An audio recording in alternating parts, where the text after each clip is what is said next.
Good evening and welcome to all the participants joined in the daily virtual program on work-life balance conducted by Professional Skill Enrichment Committee of the Institute of Chartered Accountants of India in association with Heartfulness Institute.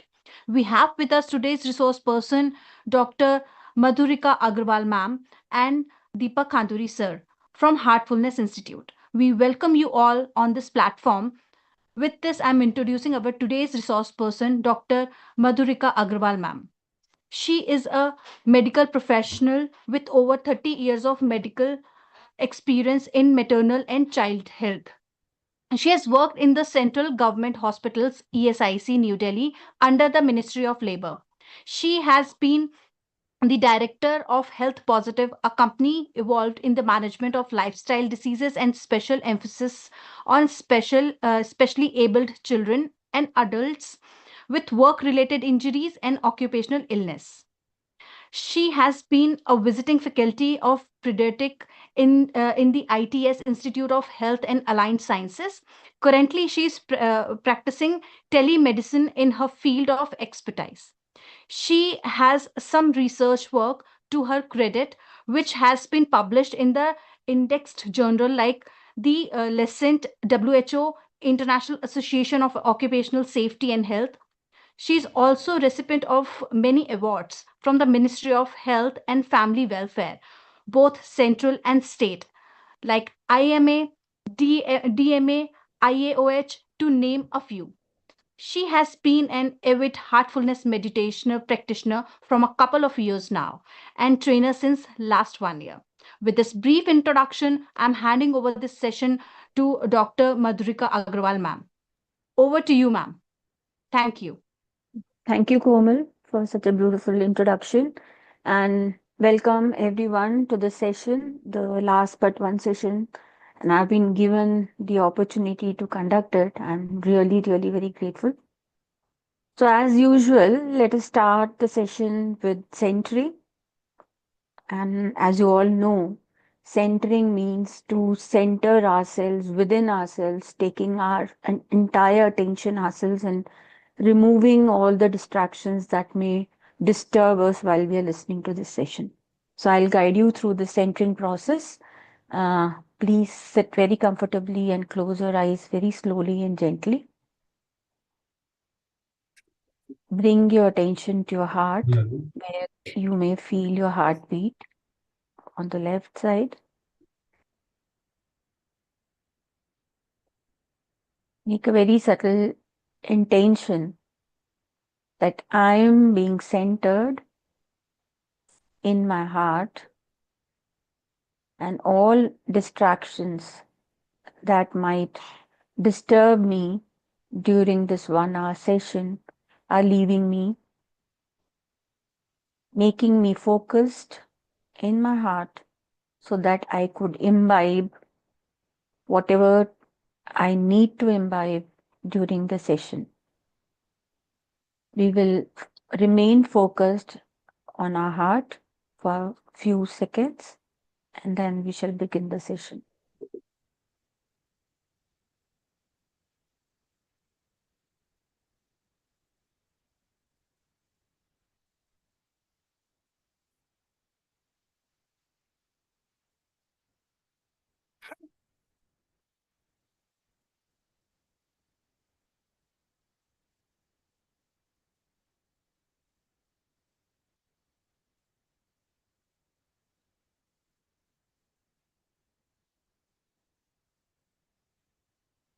Thank you.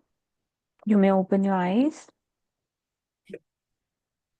So, let me share my screen and the topic that we would be discussing today.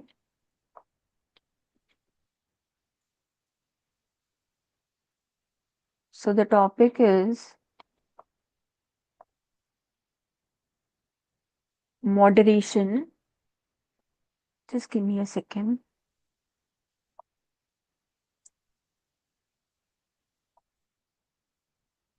Moderation, the key to a balanced life.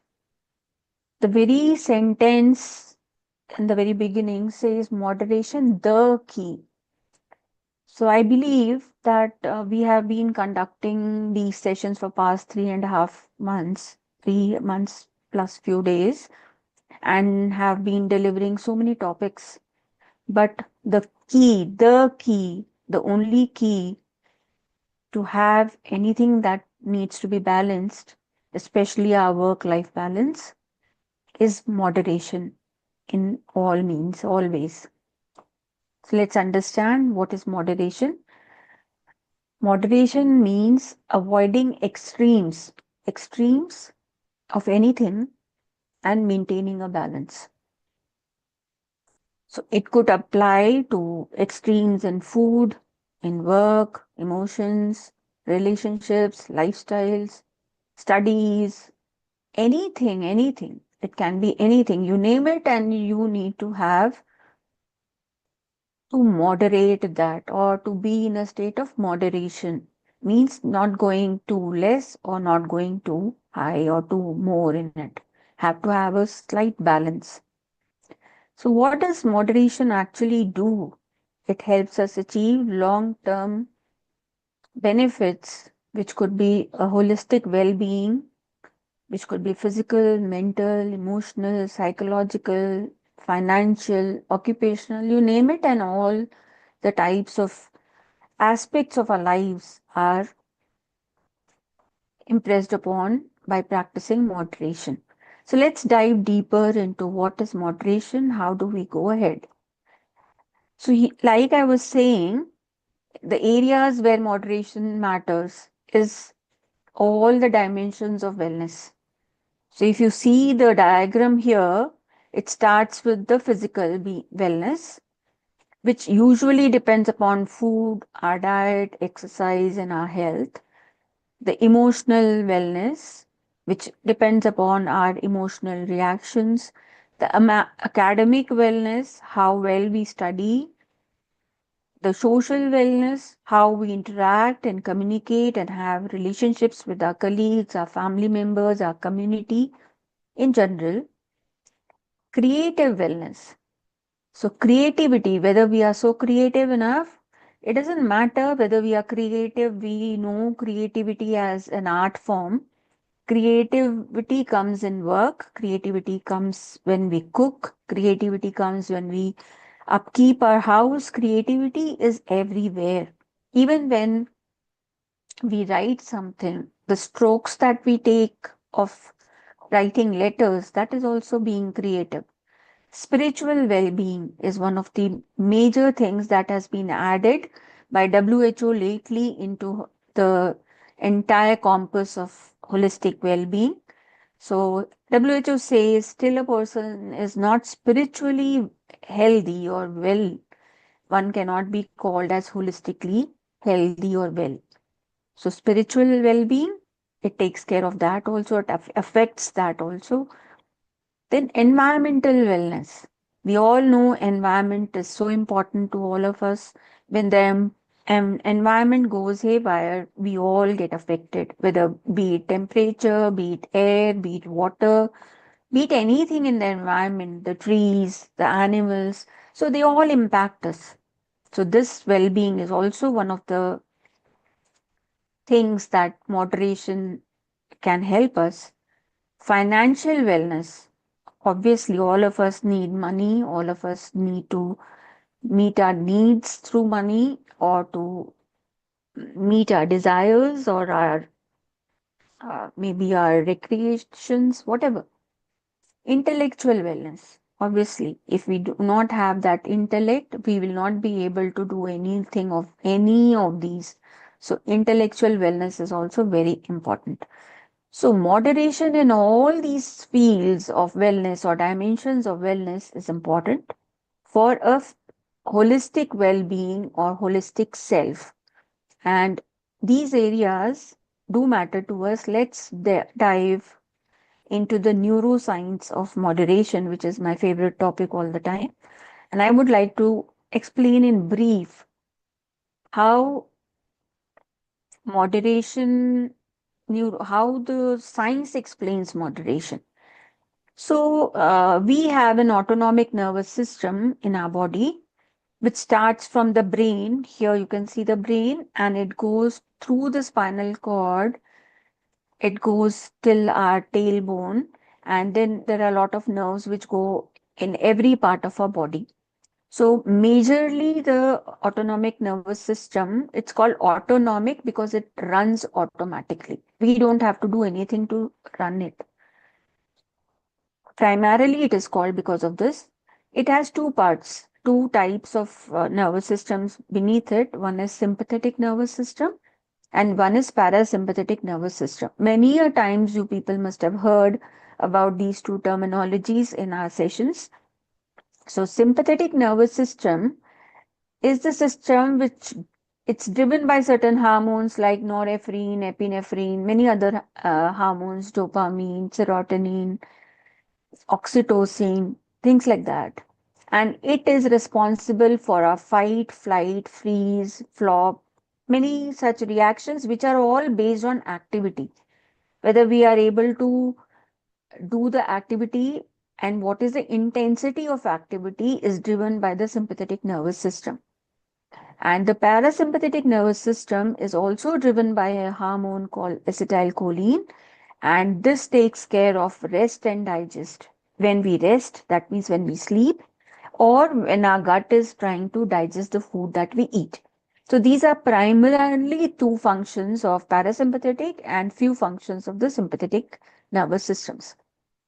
So when the sympathetic nervous activity increases, so the entire head to toe activity of our body and organs increase, like the heart rate increases, respiratory rate also increases, blood pressure increases, the pupils start dilating, the eyes, they cannot see, there is blurring of vision. And when the parasympathetic starts overacting, so the digestion happens, but we may have loose motions, we may have vomiting because it is not able to do it aptly. So it is doing in an increased manner. Say, suppose these two symptoms, these two systems decrease their activity. Sympathetic system, if it decreases the activity, there is poor digestion, poor urine production is reduced because the flow to the gut and the excretory system or the kidneys is reduced. And if the parasympathetic system decreases its activity, it affects all those which the sympathetic system affects. So both these systems, sympathetic and parasympathetic nervous system, have to function in moderation all the time throughout the day, 24/7, from the time we take birth till our last breath. If they do not function in moderation, either we suffer from the increased or decreased activity of sympathetic system or increased or decreased activity of the parasympathetic nervous system. So our body indicates whenever we have certain illnesses, it indicates that one of these systems is not in moderation. It is not functioning moderately. It is functioning either in an increased way or in a decreased way. So let's understand further, how does these systems come to know that how they need to function. So basically what happens is we have certain sensory inputs which we also call sensory stimuli, which are given to our brain through our five sensory organs, mainly five, that is by vision or sight, smell, sound, touch, taste, and another one is movement. When we move around, when we move our limbs, upper limb or lower limb, these signals, these sensory organs, they send impulses to the brain. And when the brain receives the impulses, it starts acting according to what the impulse has been received. And then it starts processing. I'll show you another slide which explains this in a better way. So, say suppose our stimulus is an apple. There is an apple kept in front of me and my eyes are seeing this apple. So the apple is being perceived by the receptor, which is the eye, or the sensory organ, which is the eye.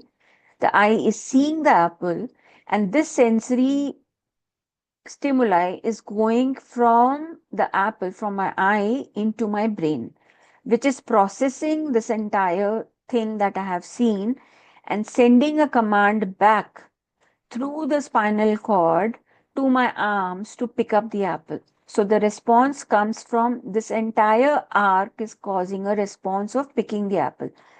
If my brain would have created a response, or it would have made a decision that throw the apple away, even then an impulse would have gone and the hand would have picked the apple and thrown it, or eat the apple, so it would put it into the mouth, or don't look at the apple, then the body would have moved away from the apple.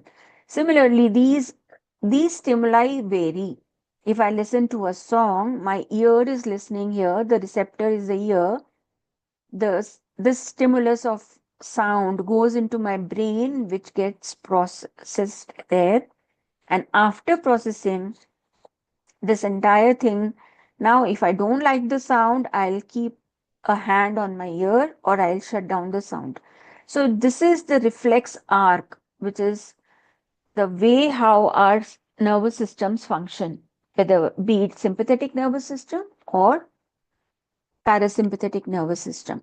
If there is a flaw in any of this, if I keep seeing something, my eyes are overworking, the brain will process that more without any moderation, and it will keep on giving those impulses. Ultimately, my eyes will start watering.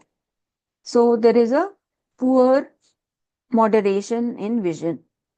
Similarly, listening, smelling, eating. When we eat, the tongue, the taste that we have, when we eat something and we love this, maybe some sweets or some chocolates or something, the brain will keep, you are liking it. So the brain, if the brain processes that, oh, I am liking this and I need to eat it more, it'll keep on giving the impulses to the hand, to the mouth, to keep on eating more and more. And here the moderation of eating is lost. So the people who eat more, or the people who eat less, the people who watch something more or watch something less, listen or touch, all this process happens through this arc. So moderation lies here. I hope it is understandable. Now, how can we actually consciously practice moderation of our senses? Because if we do not practice, we do not reduce our moderate use of our senses. If we do not reduce the use of our senses, then the brain is going to process it and we are going to see the impacts, right? So it is very important for us to moderate our senses. And how do we moderate our senses? Is it possible consciously? We can't always keep our eyes closed. We can't always shut our ears. We can't always shut our nose that, oh no, I am not going to smell anything. So it's not possible, but yes, it is possible. And how is it possible? By few of these techniques which I am going to describe.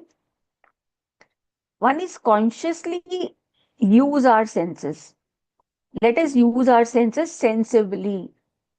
So where you may be passing by and you smell very nice, sumptuous samosas maybe, and you get tempted, your brain gets tempted to have one or two maybe. But then if you can't, you are already full, or you're getting late for your office, or you're getting late to come back home, you would just come back and say, no, I am not going there. This is not important.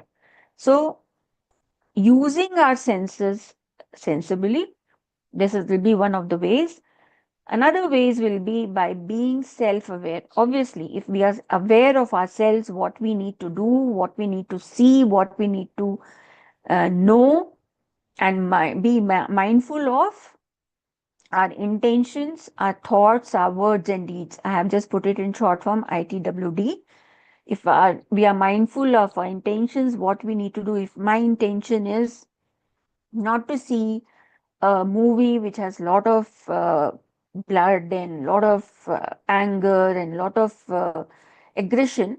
So I will not. So I'm aware that I don't like such movies. I'm mindful that I'm not going to watch this movie, or I'm not going to eat this stuff. I'm diabetic. I'm not going to eat mangoes, which are going to come in the summers now.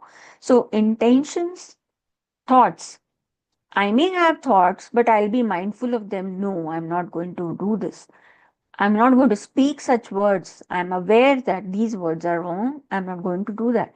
And I'm not going to do certain actions or deeds which are not right for me. So, being self aware is going to help us reduce our use of senses.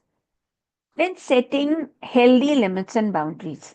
Obviously, if we are aware of ourselves, what's right for us, what's healthy for us, we would be able to set limits also. Prioritizing and managing time effectively. Obviously, prioritizing does not mean only for the time, but for everything what we do. And for the emotional well being, we need to practice emotional regulation. So, we should not, there should be a moderation in emotions. We should not become too cranky or too emotional when there are lows in our lives. And we should not be too elated and too upbeat when there are highs, because everything has to be in a state of balance. So, if we remain self disciplined, and if we are able to control our emotions, then we are going to be emotionally and psychologically healthy or balanced or moderated. And the last, which is a very practical rule, is a rule of 80-20. So here 80 is discipline and 20 is flexibility. So if we are disciplined 80% of our time for whatever we do, in whatever we do, and 20% we relax, okay, flexibility to some extent, 20% only, then we are able to moderate our senses. Now you can try taking one sense at a time, maybe listening, maybe visual, sight. Most importantly, nowadays, people are, children especially, teenagers, adolescents, they are into their mobile phones, watching something or the other, passing time for no reason. So, if they come into the state and realize that using your senses is going to harm, just using your senses is going to harm your entire health. The holistic health is going to go haywire. Your eyes are going to get ruined. You're going to have specs very soon. You may have cataract very early in the life. There could be so many things that can happen. So these people and all of us, in some way or the other, need to balance our senses, which is only possible when we are conscious of ourselves, how we are using it, when we are using it, whether it is really required or no, and balancing it totally. So let's come to the basic thing, that how does heartfulness practices achieve help us achieve moderation? So is there any relationship between heartfulness practices and achieving moderation? So heartfulness practices, especially meditation, helps us balance the sympathetic nervous system and the parasympathetic nervous system.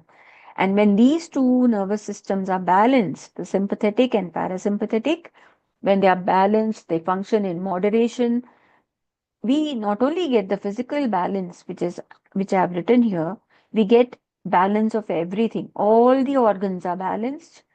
The brain is balanced, the heart is balanced, the respiratory system is balanced, the gut is balanced, everything is functioning optimally, and the entire parameters that we measure for a person's fitness, be it high heart rate, respiratory rate, blood pressure, temperature, gut motility, urine output, everything comes absolutely in a normal state. So, another practice of heartfulness, which is called cleaning, evening cleaning, it reduces our emotional baggages that we carry every day in our mind as impressions, which would have impacted our minds, impacted our hearts. So, when this cleaning is done in the evening, we remove all these impressions and emotions from our entire being, making us emotionally balanced, which leads to emotional well being. Then, heartfulness meditation also regulates our functions of the brain. How does it regulate the functions of the brain? It has been talked about many a times. Still, I would like to repeat here that meditation, heartfulness meditation, which is aided by yogic pranahuti, increases the functions of the brain. It increases the anatomical structure of the brain, which needs to function more, and it reduces the hyperactivity of the brain where from where the thoughts come in. So when the unwanted thoughts are reduced and the wanted areas are functioning optimally, the brain gets regulated and we start functioning in a better way, bringing about a mental balance. So again, this is bringing us to a mental well-being. And the fourth practice, which we must have covered somewhere or the other, but I would like to mention here, is left nostril breathing. So, left nostril breathing is a normal pranayam practice, which we recommend in heartfulness practices also. And it reduces the activity of the sympathetic nervous system. So, what happens is we breathe from both the nostrils. You people can put your fingers underneath your nostril and see which part of your nostril is currently breathing in and out. So, what happens is when we are active, our right nostril breathes more. And when we are not so very active, like when we sleep, it's our left nostril that is breathing. So when we are in a very agitated state or anger state or anxious state or fearful state, what happens is our sympathetic activity increases. The flight, fright, fear, flop, all these reactions increase, freeze, these reactions increase, and this happens in our day-to-day life while we're working or well in our personal lives as well. So whenever such a thing happens, to reduce the sympathetic nervous system activity, what we can do is we can breathe from our left nostril deliberately. I'll show you how. So let me come to this left nostril breathing. So what we do is we shut our right nostril and we take a deep long breath from our left nostril and we leave that slowly and gently. We exhale again from the left nostril. This we do 10 times and we keep on doing this slowly and gently for just 10 times. And we can do this as many times in a day as required. Whenever I feel anxious, I do this. What happens when I'm feeling anxious? My heart rate is rising, my respiratory rate is rising, I'm sweating, I'm palpitating, I'm not in a state of moderation or balance. So what I do, I just shut my right nostril. You can do it with your thumb and just take a deep long breath from your left nostril and leave it very slowly and gently.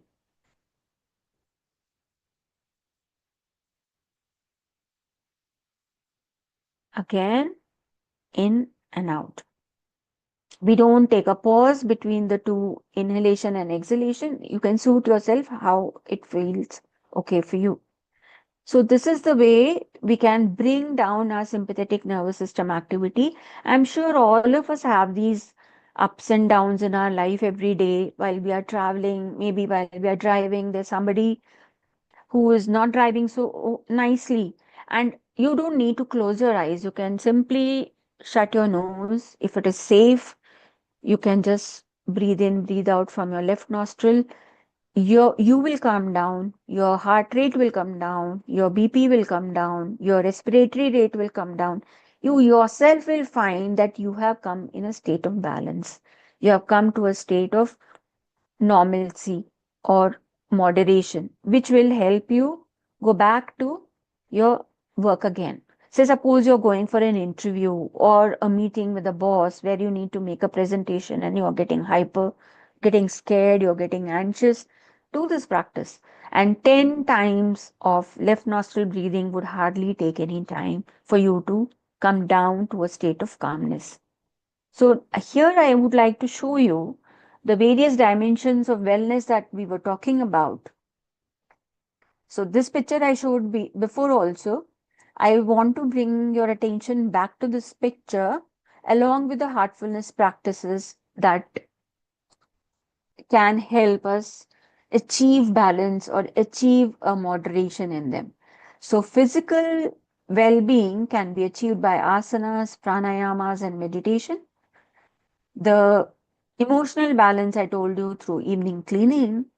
The academic balance or the academic wellness can be by increasing the activity, the meditation, which increases the activity of the brain, which actually needs to be increased and decreases the activity. That's why it is regulation of the brain. The social wellness comes by heartfulness meditation, helps us develop compassion, good communication skills. All these things help us to achieve a social well being. Creativity, again, I told you, because we have a better perception through when we meditate, we become little more creative. We soar higher into a superconscious state, which helps us to explore the unexplored in our own selves. We explore the creative part of our being, which we had never thought we could, and we become little more creative. The spiritual part, I told you, all heartfulness practices do give us the spiritual elevation or wellness. This is the environmental well being. It increases our sensitivity to all. So, environment includes everything: plants, animals, insects, birds, human beings, this concrete jungle of ours, everything, oceans, rivers. So, we become sensitive to the well being of the environment, and we are a part of this environment. Human beings, we are part of this environment. So, we become environmentally healthy as well. Financially, how do we become? By prioritizing how, where to spend, where not to spend, how much to spend, how much not to spend, equally how much to save, how to increase my finances. All these things come in this, and this is a major part of well. Being well. There are people who do not have money, so they cannot be well in all these aspects. So it's important to have money, have finances to be able to manage all these things. Intellectual, as I said, heartfulness meditation increases our focus, concentration, memory. These are the various areas where the heartfulness meditation, the aided yogic transmission aided meditation, it increases the brain areas which control these functions and increases our intellectual capacity. So we'll go again. So the last slide, which is a quote, I was trying to read many quotes about moderation, and I came about a quote from Plato. Plato is a very old psychologist. He says, "The man who makes everything that leads to happiness depends upon himself and not upon other men has adopted the very best plan for living happily." So, one who wants to live happily but does not depend for happiness on others lives happily. And this is the man of moderation. So, a man who can be practice moderation is the man who can live happily without the help of any other men or depending on happiness from others. This is the man of moderation, the man of manly character and of wisdom. So, this is what Plato said once, and it's so beautiful to listen to him say this. So I stop my sharing here. Thank you very much again for giving me this opportunity. And I don't know how to thank enough ICAI as well as all the people here who have given this opportunity to Heartfulness Institute to deliver every day non-stop for so many months, and we are all very, very grateful to all of you. So let us come to the last part of our session. After that, we shall take in some question answers, if at all. So let's meditate today um, with an intention. We will make an intention on moderation, and let's meditate. So I'll guide you through the meditation. Um, Request you all to sit comfortably and close your eyes. Take a deep, long breath and let go very slowly and gently.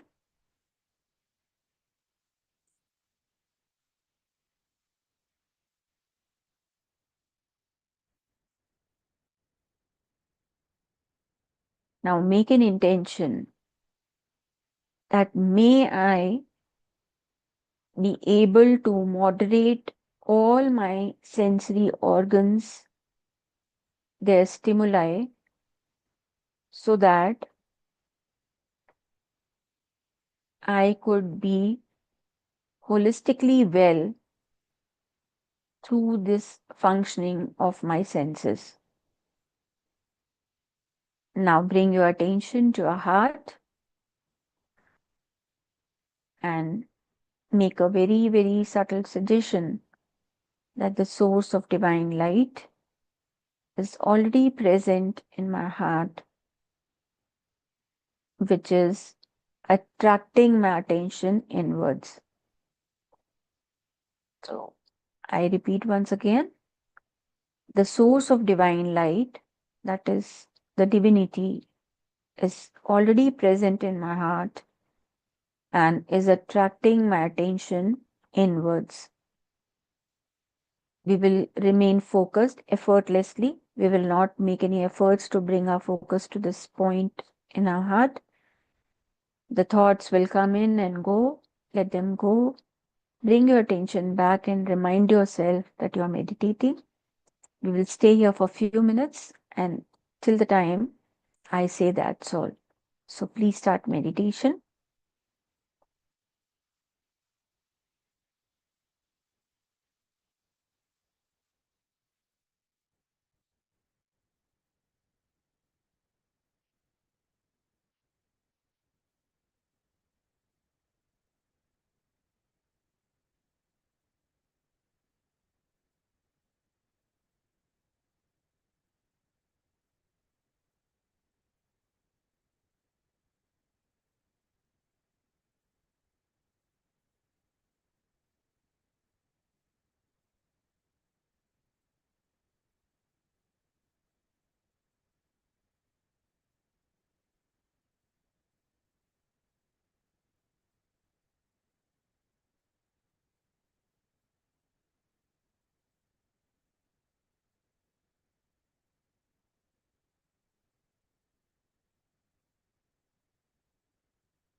That's all.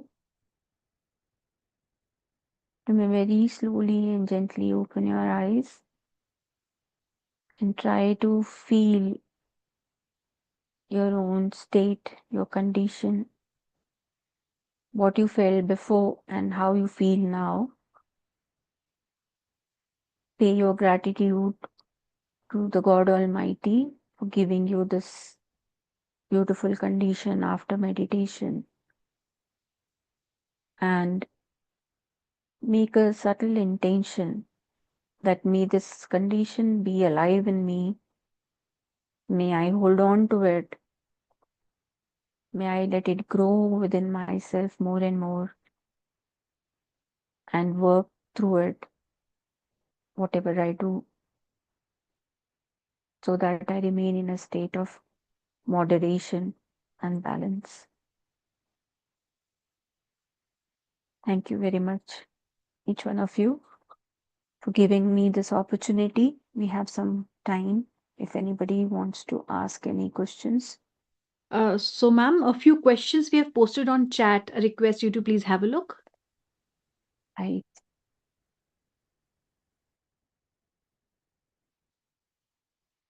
Yeah. So the first question says, how can neuroscience help identify and manage the cognitive load we experience while trying to maintain a work-life balance? Very beautiful question. Very, very nice and very aptly put to me, who is very keen on neuroscience. So, how does neuroscience help us identify and manage the cognitive load? So, we all understand that we have cognitive load first thing, right? So, while we are working and while we are trying to balance our work, our professional and personal lives, we go through a lot of cognitive load. And what is cognition? Cognition is just not intelligence. Cognition is intelligence, it's memory, it's focus, it's concentration, it is cognitive memory. It's a holistic work that our brain does. That is cognition. So how can neuroscience help us? Now, if I had to identify only my intelligence, so there are tests which can identify your IQ, intelligence quotient. That is just a part of cognition or part of cognitive quotient. So if neuroscience has to identify your cognitive quotient, it'll have to explore every aspect of cognition. So it will test your memory, it will test your focus. So there are so many apps. You can see there are so many tests which allow you to run through these emotional tests, psychological tests. You must have seen certain psychological assessment tests where one question is put up in a particular frame of words, and the same question repeats, say, on the 20th question in a different format of words, and you answer, say, yes for question number 1, and you answer no for the question number 20, which actually mean the same, but it's the play of words. So they analyze your mental state. So the psychological state, the mental state, emotional states, all these come into cognition.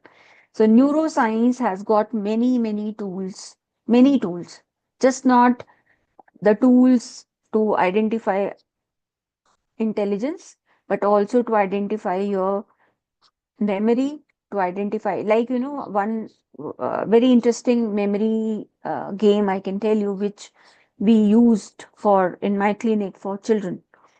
So what we do is, on a table, we lay down very common things which children usually use, like pencils, erasers, sketch pens, their pouches where they keep tiffin box, bottle, scissors, a pair of scissors, and so many things, common things like that, right? And we will also put some uncommon things which they should not be able to identify, like maybe a spoon or a fork or something like that. And then we cover it. You can play this game in your offices. It is very interesting and very funny and an ice-breaking thing. Cover it, let them first see it for a few seconds. You can run through a count of 10 or 20. So we just run through, okay, I'm going to do a countdown from 20 to 0. Look at all the objects and then give them a piece of paper that write down as much as you remember, you recall, right? So when they do this, not all children would get all the objects which they saw. They are familiar with all the objects, but they will not get all of the objects on the list because their recall is not good. Their memory is not good. They know the object, but they could not recall it. So this tests our cognition. Another very beautiful game I can tell you, which is just about focus. Say, suppose you are all sitting in a group waiting for a meeting to happen. So what you can do is you have to tell everybody that, okay, we will do a counting from 1 to 100. Okay. And for every seventh number, say number 7, a number which has 7 in it, or it is a multiple of 7, we will not utter it, we will not say it, but we'll clap. So the first person will say 1, second will say 2, 3, 4, it goes on like that. The seventh person will just clap. So the eighth person will have to say 8. Then the 14th person, the person who has 14th number, it will go on in a circle like that. That person will also clap. But then 15 will say 15, 16 will say 16, and 17th person has to clap because there is 7 in it. And ultimately, the game goes on till it comes to 70. So the 70 wala fellow will say 70, will not say 70, will clap. 71 will also clap, 72 will also clap, 73 will also clap. So what will happen? The person who has to say 80 has to keep a count of 70, 71, 72 till 79. So this gives you a focus, this gives you an assessment of your cognition, this gives you an assessment of so many things. Like like this, we have many tools. The These all tools are made by neuroscientists. So I can just tell you few of them, but there are many such tools. Like if you have seen, there's something called Ishihara's chart.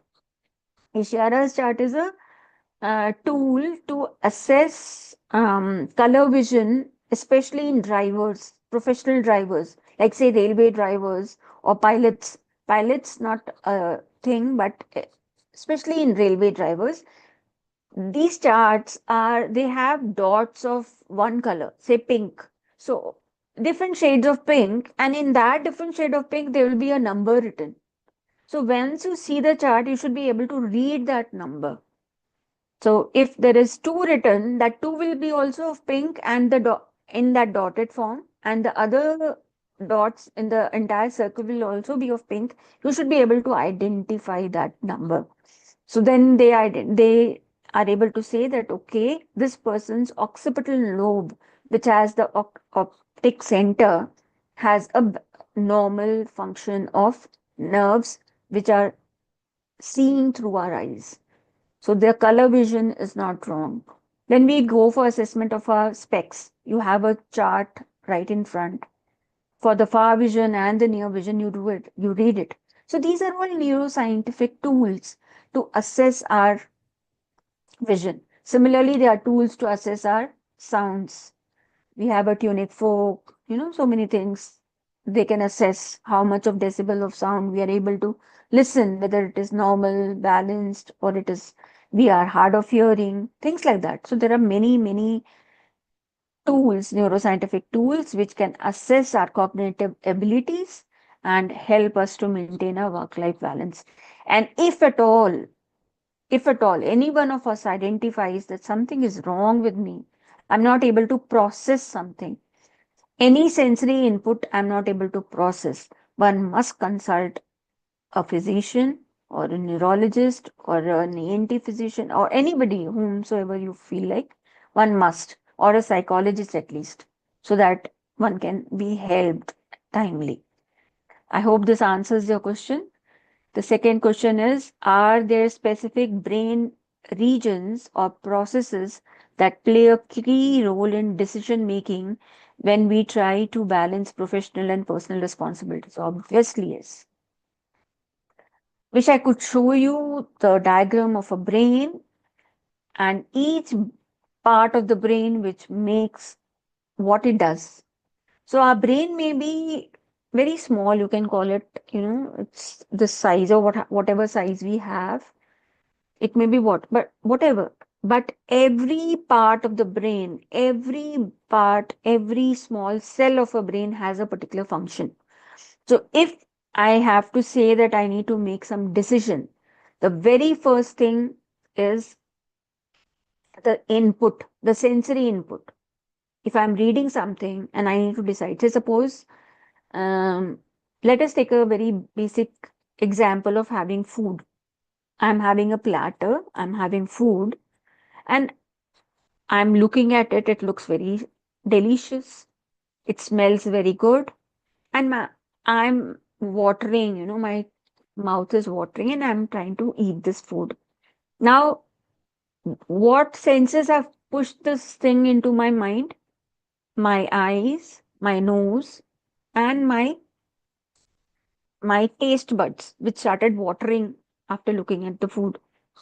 So these senses have gone into my brain in the area which works to allow us to take a decision whether I need to eat it or I should not. So the decision is made by the sensory processing of the brain. So the senses send the stimuli, it's processed in the brain. That is why it is called sensory processing in the brain. When this process is complete, the brain sends in a decision. That part of the brain sends in a decision. The decision is whether to have it, number one, whether to have it completely, number two, whether to have it in 10 minutes, 30 minutes.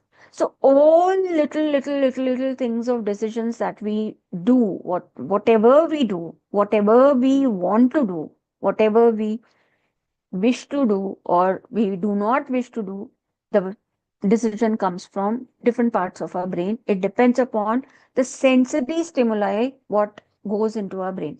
So it's very, very important what sensory stimuli we are exposing our brain to. If we are exposing our brain to wrong senses, if we are exposing our brain to wrong senses for a very long time or for a very short time, the processing of the brain will depend upon that.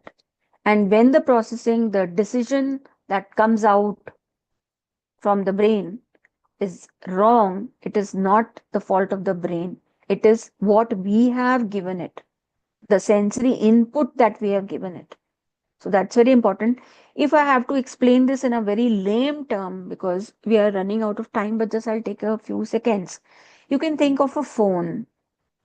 I want to call somebody. Say, suppose I want to call you, and I need to have a phone. I need to have your number. My phone should be charged.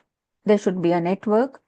I need to know how to do this calling, searching your number, dialing your number. There should be a network. And then the bell rings at your end. You should be able to pick up the call, say hello, I respond, and only this call materializes in this way. So there is a cycle of events that is happening. And what is the input here? I first want to make a call. This is first intention that I want to do. And for this, what my brain gives me a decision, pick up your phone, see whether you have the number, see you have the network or no, dial the number. So all these things, whether there is a battery inside my phone or no, whether my battery is charged or not charged. So all these things are decisions, very small decisions to make a very small thing. If we dissect our work, if we dissect our professional lives or personal lives into very small pieces, we will see that everything is being processed by the brain, and the brain processing depends upon the sensory stimuli that we feed it. If we don't feed the right, moderated, balanced senses to our brain is an automatic nervous system. I told you, it just runs automatically. But we are the ones who have to feed it rightfully, right? I hope it answers your question. If it doesn't, please let me know. I think I can see just two questions here. Can somebody clarify? There are just two of them. Yes, ma'am. As of now, we have received these many, ma'am. So Yeah. I hope I have been able to answer the two of them. Yes, I wish yes, I could ma'am. have answered in a little more detail, but I would have to show you certain diagrams and stuff, and I think it's enough. Uh, just knowing this much is enough. So thank you very much again, once again, for giving me this opportunity. And I'm so, so blessed, grateful to you all for giving me the second last session of this entire journey. We all have enjoyed it, and I hope you all have enjoyed it too. Thank you. Have a Thank great you. night and God bless. Thank you. Thank you so much, ma'am, for delivering this wonderful session and making this session very insightful. Thank you. And I would like to thank Mr. Deepak Khanduri sir also for being with us throughout the session and the participant who have joined this session. Thank you so much to everyone. With this, we are concluding this session. Thank you all.